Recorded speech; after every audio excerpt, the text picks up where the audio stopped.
Queridos amigos, sean todos bienvenidos a Mirada Semanal, el podcast de actualidad de Latinoamérica 21.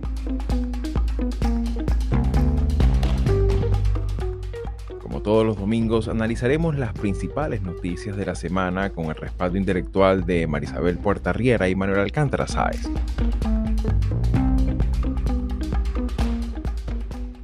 $15.8 millones de chilenos están convocados a las urnas este domingo 16 de noviembre a las elecciones generales. Un amplio panorama electoral que incluye casi 750.000 nuevos votantes más que en los comicios del 2021 y que tras el retorno de la obligatoriedad del voto se prevé que tendrá una de las participaciones más altas de los últimos años.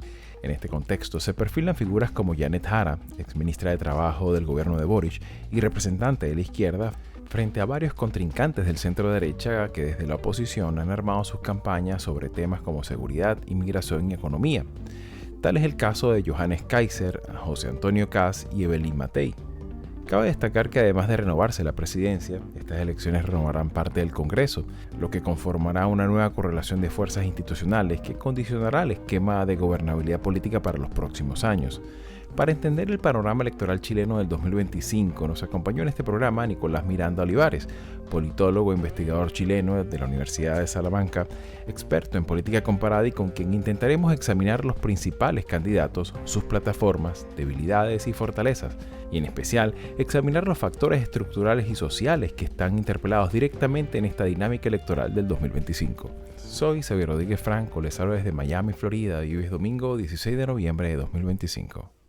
Y bien amigos, sean todos una vez más bienvenidos a Mirada Semanal y bueno, como ha sido costumbre y tradición para nosotros con todas las elecciones que ocurren en América Latina, faltaba con uno de los más esperados, que es la elección que se realizará, que empezará el proceso electoral el próximo domingo, y es el caso de Chile. Y para ello contamos con la presencia de Nicolás Miranda, que nos escucha del otro lado de la línea, no telefónica, pero sí radioeléctrica, y que está del otro lado del charco.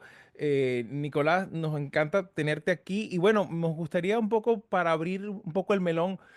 ¿Cuáles serían las características de esta elección? Cabe destacar que, bueno, en su momento, cuando en esa segunda vuelta entre Kast y Boric, se decía que, bueno, con esa victoria de la izquierda, de alguna manera se cerraría el ciclo político del descontento social del 2019, ¿no? Y en ese sentido, ¿cómo poder mirar con aquella perspectiva esta elección del 2025? Y bienvenido a Mirada Semanal.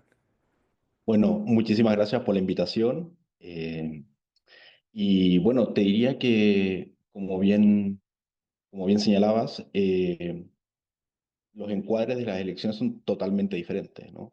El primero, con la elección de Boric, se daba en un contexto de estallido social, ¿no? Y un proceso constituyente que de alguna manera estaban en sintonía, ¿no? eh, Tanto la elección, el momento político, ¿no? El momento social, eh, con este descontento con los partidos políticos tradicionales, ¿no? Am, Sin embargo, eh, esa ilusión del comienzo va a caer rápidamente cuando la constituyente va, ¿no? a ya darle forma a esta propuesta y los sondeos empezaron a decir que el rechazo iba ganando terreno, ¿no? Hasta que logra sobrepasar la opción apruebo, y eso de alguna manera liquida, aunque sea un poco categórico, ¿no? A las opciones de reformas que estaba amarrado el gobierno de Gabriel Boric, ¿no? Y lo segundo, y que está relacionado, es que la agenda ciudadana también va a cambiar. No es la misma agenda ciudadana, ¿no? Una se da en el contexto de estallido social, ¿no? De esta idea de, ¿no? Mayor reforma, más Estado, pero durante el proceso constituyente esa agenda va a cambiar. Va a tomarse el tema de la seguridad ciudadana, va a ser clave, y el tema de la migración. Y es con ese contexto en el que nos encontramos, ¿no? También es atípico en el sentido de que si ya las elecciones anteriores José Antonio Caz fue una figura disruptiva, en esta oportunidad tenemos tres candidatos por la derecha. Entonces, y los temas de la agenda siguen siendo muy similares a los del proceso constituyente para la ratificación del primer proceso. Sigue siendo el tema de la seguridad ciudadana, delincuencia, ¿no? Y todo lo que pueda girar alrededor. Y sigue siendo también el tema de la migración.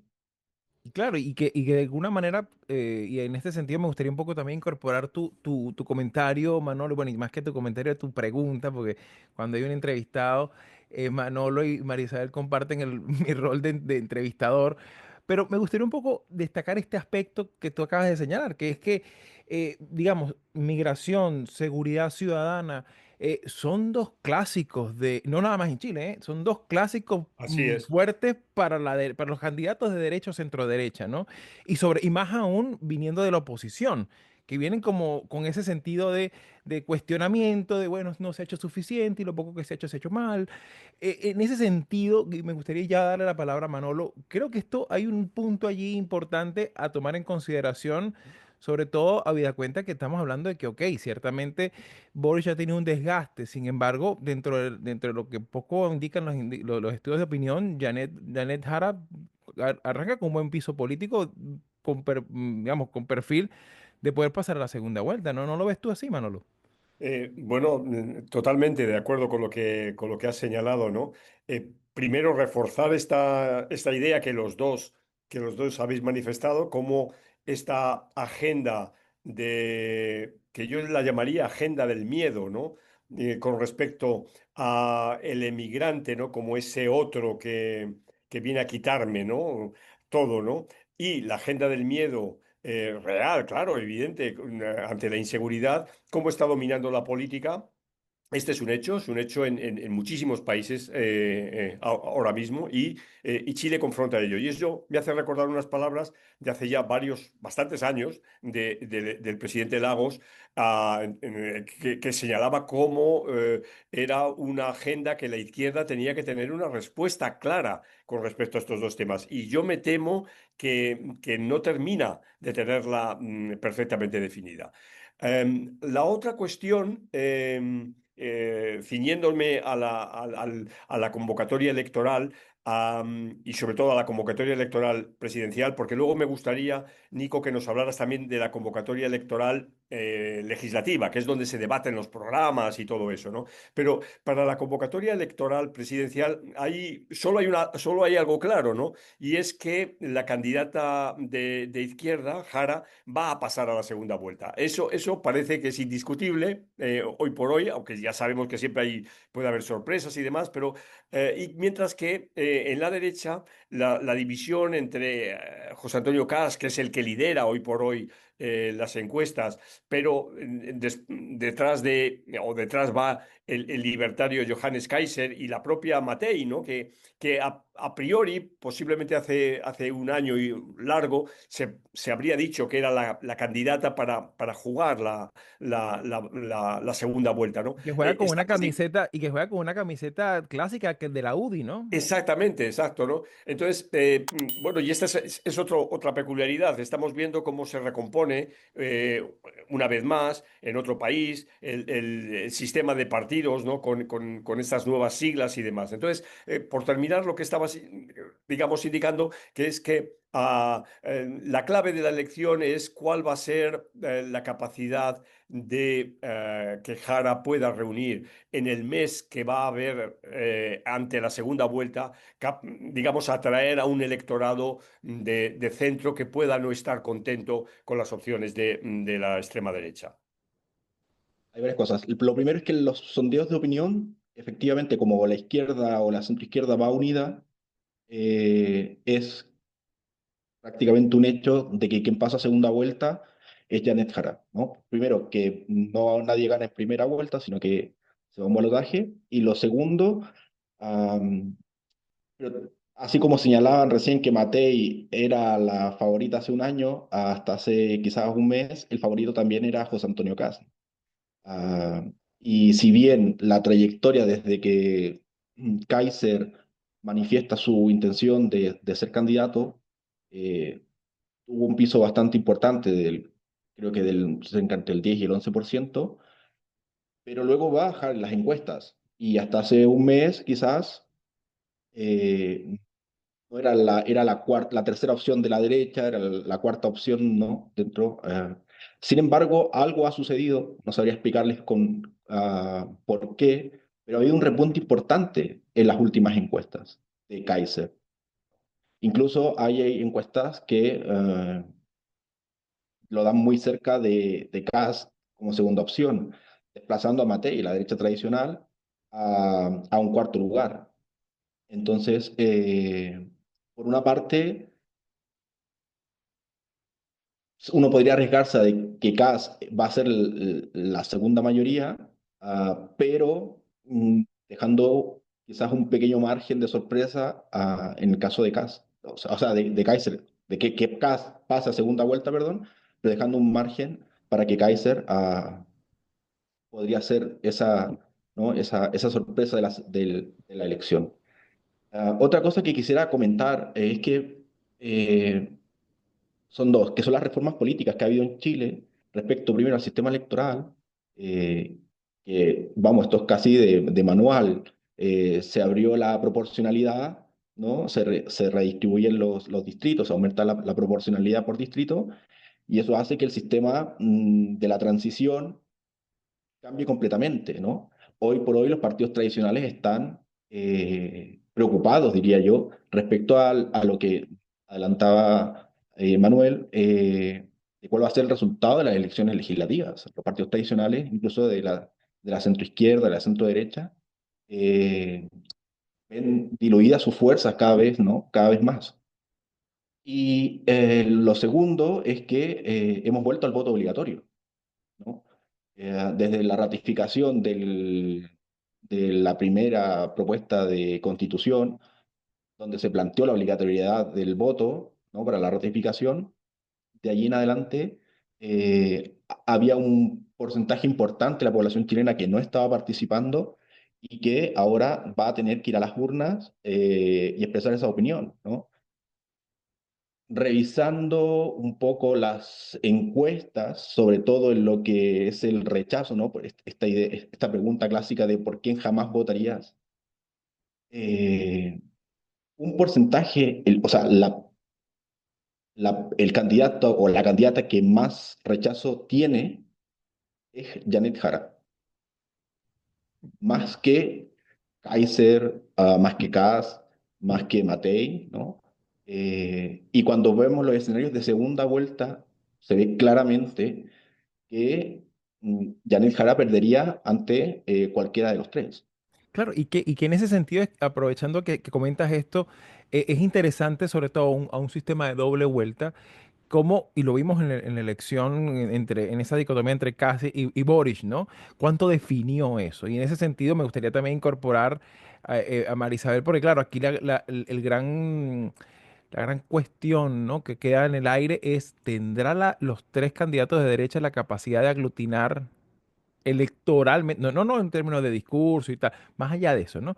Electoralmente podrá tener la capacidad de aglutinar de cara a una segunda vuelta que siempre, cuando la peor cara del folclore electoral siempre está cuando se pasa esa segunda vuelta, ¿no? En ese sentido, Marisabel, no sé cómo lo ves tú, pero creo que este elemento es como la pregunta, sobre todo para los no chilenos. Y esa era justamente la pregunta que yo tenía para Nicolás, sobre todo por el hecho de que hay un porcentaje, creo que es alrededor de 5 millones de electores que se van a ver obligados a participar en esta oportunidad y que no hay claridad sobre cómo sería porque no hay antecedentes, ¿no? No hay una lectura previa de cómo han respondido.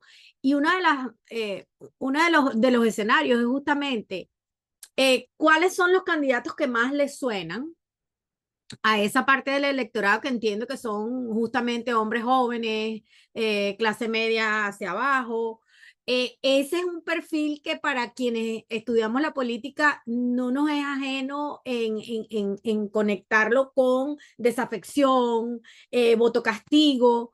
Entonces, aquí hay un escenario que se presenta tipo manual, no, case study, un reforzamiento de esta lectura, y es que estos electores se van a ver forzados a votar y lo van a hacer de alguna forma, quizás no sea ejerciendo castigo, pero sí es el anti-incumbent sentiment, ¿no? Esta gente no me sirve, vamos hacia acá, y de allí se entiende esa baja o el alto rechazo que tiene Jara, ¿no? Janet Jara. El asunto es cómo. ¿Cómo puede, si ya estamos dando por sentado que va a haber una segunda vuelta justamente por la división en la derecha, ¿no? Y el rechazo hacia la izquierda? ¿Cómo puede un candidato en estas circunstancias atraer a ese electorado que no lo está haciendo porque quiere? No está participando porque quiere. ¿Qué incentivos tiene para participar? ¿Cómo conquistar a ese electorado en este escenario donde se está planteando el crimen, la inmigración, por un lado, pero por otro lado está lo básico y lo fundamental, que es calidad de vida, costo de la vida? O sea, Claro. cómo balancear eso en esta campaña que entendemos es una campaña para ahorita, pero que en diciembre que se va a definir, ¿no? Es una buena pregunta porque digamos que la mayor incertidumbre ahora es justamente el cómo se va a comportar ese electorado, ¿no? Eh, Te diría que, como habían dicho de alguna manera, hay un voto castigo, que es la dinámica que se ha dado en América Latina en el último tiempo, ¿no? Luego hay un voto económico, ¿no? Nuevamente, si volvemos a las encuestas, eh, la gente siente que no, hay una situación económica que no es buena, ¿no? La mayoría se decanta por una situación mala o muy mala, o incluso después vendría la regular. Claro, y ahí en esa valoración entra la particularidad de que estamos hablando de que Janet Jara fue ministra de Trabajo, ¿no? Algo tiene que ver con los aspectos socioeconómicos, ¿no? Y Y, quizás a eso ver, tenga algún tipo de tracción, ¿no? yo te diría que si uno revisa las propuestas de los candidatos, de alguna manera, eh, la derecha tiene claro cuáles son sus ejes, ¿no? Que son seguridad e inmigración con claridad, pero digamos que también entra la izquierda, ¿no? Ya Jara abre su franja electoral o acaba el primer día de franja electoral hablando del tema fronterizo y de la migración irregular. ¿Sí? O sea, es algo que, ¿no? Como dice el reading the wave, ¿no? Son los temas que están en la agenda y de los que hay que hablar. El electorado va a forzar a hablar en ese sentido. Luego hay una idea de corrupción que está presente también, que se ha tratado que ha estado sobre el gobierno durante todo este tiempo y que eso lleva a que tanto Kaiser como Kast hablen de esta idea de recorte en el presupuesto. ¿Sí? O sea, quieren hacer un reajuste presupuestario importante porque sienten que de alguna manera la derecha pues ha abandonado esta idea del libre mercado y se ha ido, ¿no? a engrosar el Estado y han llamado a funcionarios públicos parásitos, ¿no? Entonces han tratado también de entrar en ese juego. Y la izquierda ha tratado también, ¿no? de jugar en aquellas áreas donde siente que tienen esa fortaleza, como pueden ser esa ampliación del estado de bienestar, mejorar los salarios mínimos, que es como la política más importante quizás en estos términos que tuvo el gobierno de Boric, ¿no? Y que Jara también está de alguna manera tratando de promocionar, ¿no? Dentro de su agenda. Eh, Sin embargo, las preocupaciones de la gente son los que son. O sea, o sea, la relevancia de las propuestas está directamente conectada con la preocupación ciudadana en estos momentos. Entonces, están hablando en códigos de seguridad, están hablando en códigos de migración, están hablando en términos de crecimiento económico, que en estos momentos son los hechos más importantes que está resaltando la derecha. Claro. Y por eso creo que ante cualquier escenario, ¿no? Al menos lo que dicen las encuestas es que en una segunda vuelta Jara no logra aglutinar mucho más de lo que va a sacar ahora.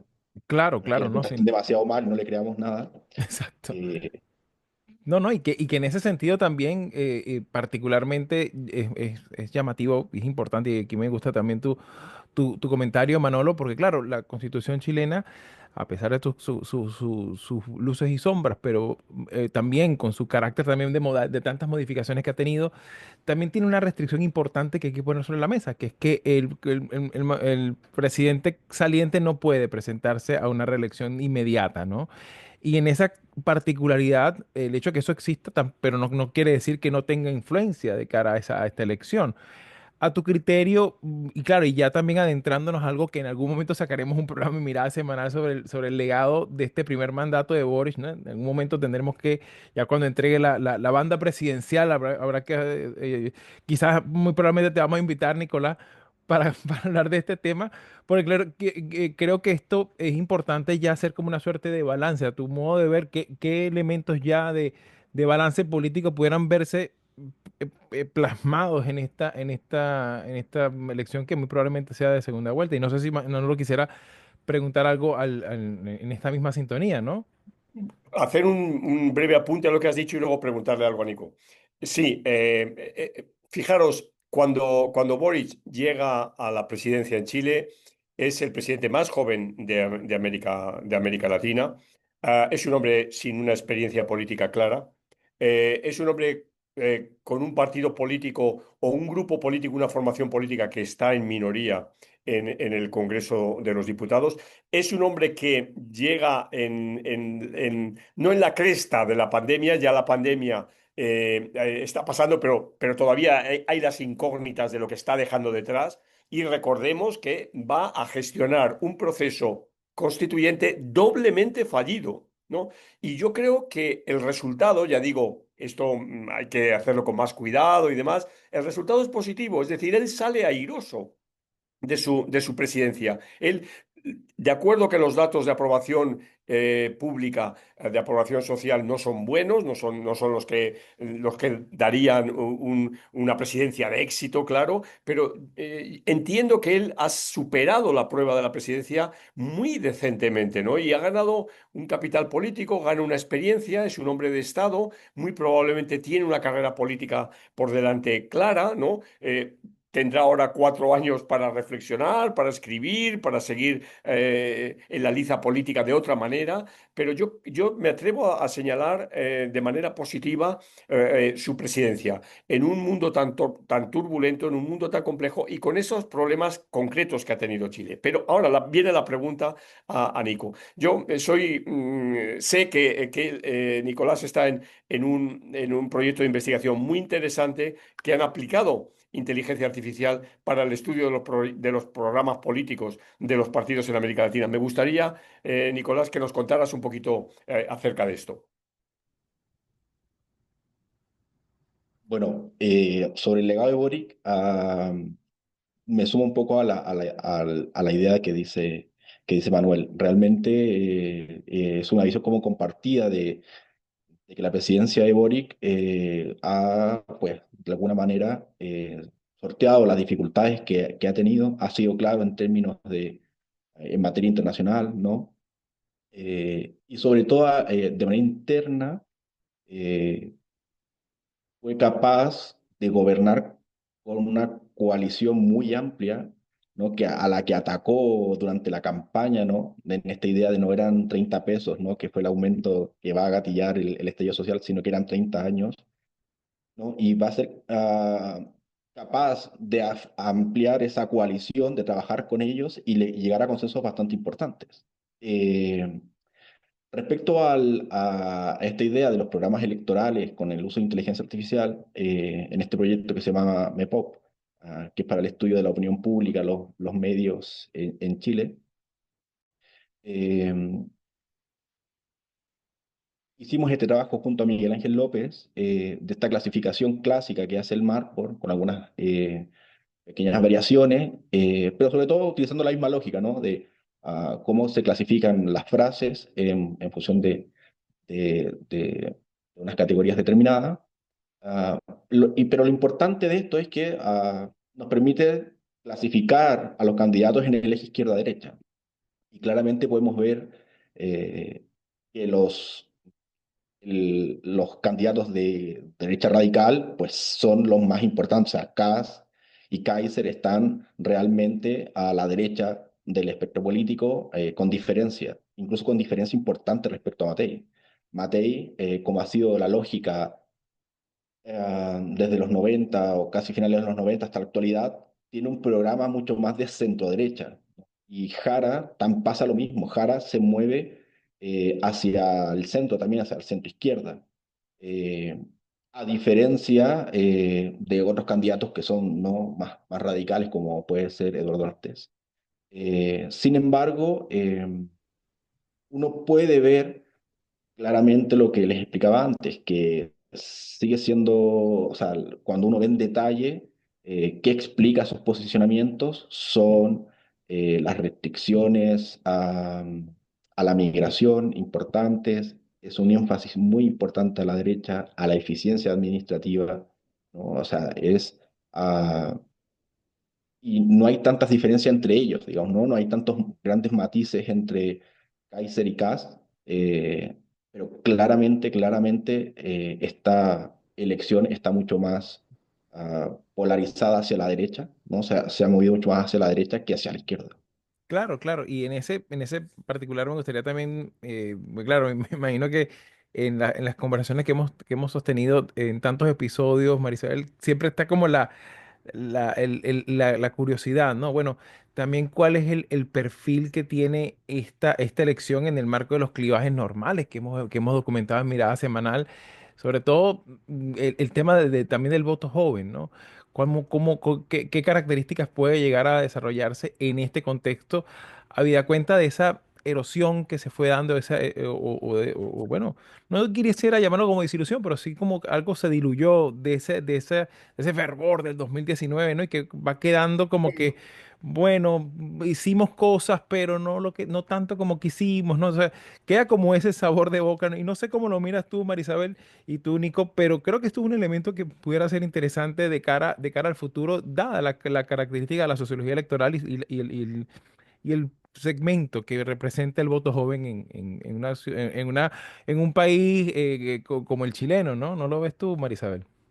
Sí, tú sabes que cuando hace rato hablábamos de justamente de cómo el votante que va a definir quizás, al menos en esta primera ronda, esta primera vuelta, es ese elector que no participa, que es, de acuerdo con las encuestas y con la información que se tiene, hombre joven, y de un estrato socioeconómico menos privilegiado. Y esa es justamente la preocupación que deben tener en este momento todos los candidatos, y es no solamente que no saben cómo van a votar estos electores, sino cuál es el impacto que tiene, además de la situación económica. Eso que mencionabas hace un rato, Nicolás, sobre, bueno, ahí va a entrar en juego la inmigración, ¿no? Ahí va a entrar en juego la seguridad. Y creo que eso lo decíamos en algún momento. Hay, no solamente en Chile, aquí en Estados Unidos, en Europa, en otros países de Latinoamérica, hay esa convicción de ver al inmigrante como un factor que incide en la falta de oportunidades de trabajo, en la falta de oportunidades para el acceso a la vivienda, el colapso de los sistemas de salud, la imposibilidad de acceder a una educación de calidad. Es decir, hemos trasladado del gobierno como factor determinante del acceso a estos bienes, que en algunos casos son públicos, en otros son privados y muy costosos, lo hemos trasladado de una competencia del gobierno a esto es culpa de los inmigrantes. Entonces, estos candidatos, sobre todo los de derecha, tienen un potencial tremendo de explotar esta premisa. Pero ¿cómo hace la candidata de izquierda cuando es parte de esta lectura, porque lamentablemente aquí lo hemos visto en Europa, hasta los gobiernos de izquierda están en contra de la inmigración, ¿no? Entonces, ¿cómo se va a manejar ese tema que es tan delicado eh, en esta campaña donde tendrá que haber coincidencia entre ambos sectores, tanto la izquierda como la derecha? Por eso hablamos de que ya no podemos dividir el espectro ideológico o solamente verlo como opuestos, izquierda o derecha, ¿no? Entonces a mí me interesa saber qué opinas, Nicolás, sobre eso. Bueno, como les decía antes, han entrado, o sea, es parte de la campaña, o sea, no es un issue donde se tiene que hablar un tema del que están hablando, del que se trata, donde hay propuestas concretas. Como les decía antes, Janet Jara cierra su primera franja electoral, que es este spot publicitario obligatorio que se transmite por todos los canales de televisión abiertos y que para Chile es bastante importante, ¿no? Desde la transición, ¿no? Desde el plebiscito.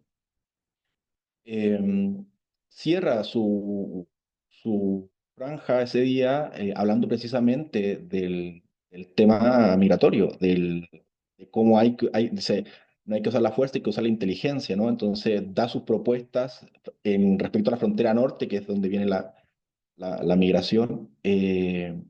Y te diría dos cosas. Además, la primera es, nadie quiere decir que está en contra de la migración. Entonces usan esa muletilla de la migración ilegal, irregular, ¿no? O sea, queremos que la gente venga. No hay problema en que venga, pero que entre como corresponde, ¿no? Entonces, de alguna manera, como que ese blanqueamiento, ¿no?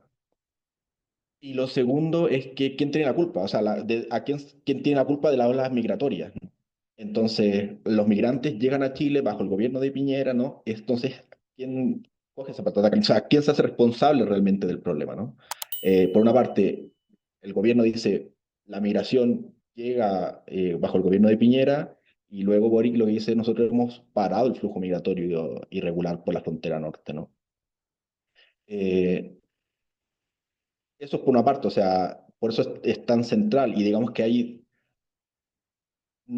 te diría que no tan solo es un tema de la migración en términos de colapso o de uso de los bienes y servicios públicos, sino que también está asociado al tema de la delincuencia y especialmente, quizá uno podría decir que hubo un cambio en la forma de la delincuencia chilena, ¿no? Cada vez es más violenta, más frecuente, eh, donde los delitos de sangre son más frecuentes, ¿no? Y no era tan la costumbre en Chile ese tipo de delitos.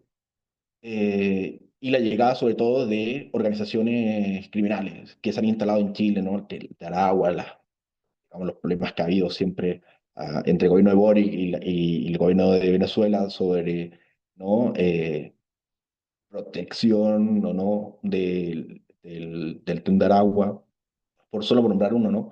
Pero digamos que se ha instalado esta asociación entre migración irregular o ilegal junto con el tema de la delincuencia, ¿no?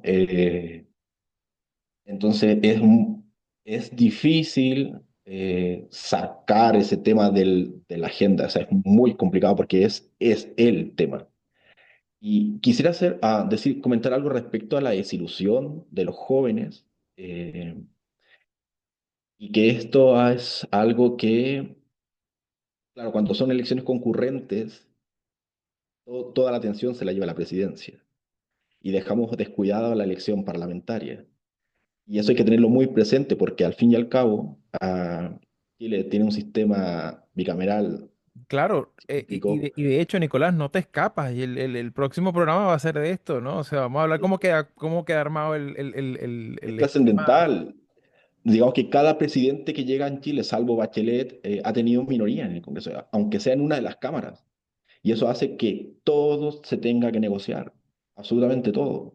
Y ahora, donde la fragmentación es más grande, las negociaciones son mucho más costosas que antes, ¿no? De hecho, eh, Boric manda como al ministro, que es el secretario general de la presidencia, que es el enlace entre en los dos poderes, manda a Elizalde en su minuto, ¿no? O sea, gente del Partido Socialista con mucho manejo político, con trayectoria, porque necesita, ¿no?, a sacar adelante una agenda, pero con un parlamento que lo tiene en contra, con una cámara que la tiene en contra, o con las cámaras en contra. Entonces, eh, esa negociación hace que, primero, el gobierno de Boric no logra aprobar la primera constitución, ah, que mandataba al presidente a enviar una serie de leyes que se tenían que discutir y aprobar, ¿no? ¿Cierto? Entonces, todo su gobierno, esta transformación era parte de ese PAC, ¿no? Entonces, cuando fracasa eso, ¿qué es lo que tiene que hacer?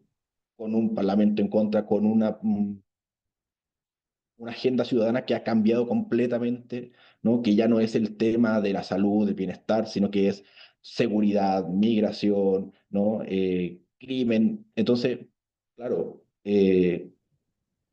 eso dificulta muchísimo el gobierno, ¿no? Claro. Y que lo más probable es que va a ser el mismo problema que tenga quien salga presidente, Sí, digamos, en diciembre, ¿no? Con una segunda vuelta, de cara a una claro, segunda vuelta. condiciona abiertamente el próximo mandato. De todas formas, bueno, obviamente se nos echa un poquito el tiempo encima y evidentemente quedan muchos temas, política exterior, el tema económico, bueno, la reforma pensional, muchas cosas que forman parte de una dinámica democrática, pues que es importante para la salud democrática también de la región. Y en ese sentido, pues por supuesto estaremos muy atentos a lo que ocurre este domingo. Y por supuesto, Nicolás, esta es tu casa, así que bueno, estaremos muy atentos a lo que ocurra para una próxima invitación, ¿ok? Muchísimas gracias por la invitación. Si llegaste hasta aquí y te interesan estos temas, puedes ayudarnos a seguir haciendo estos vídeos dándole like, compartiendo, comentando y suscribiéndote al canal de YouTube de Latinoamérica 21. Puedes acceder también a todos nuestros episodios entrando en nuestra página web latinoamerica21.com/podcast y en las principales plataformas de audio. Subimos videos nuevos todas las semanas, así que nos veremos en Mirada Semanal muy pronto.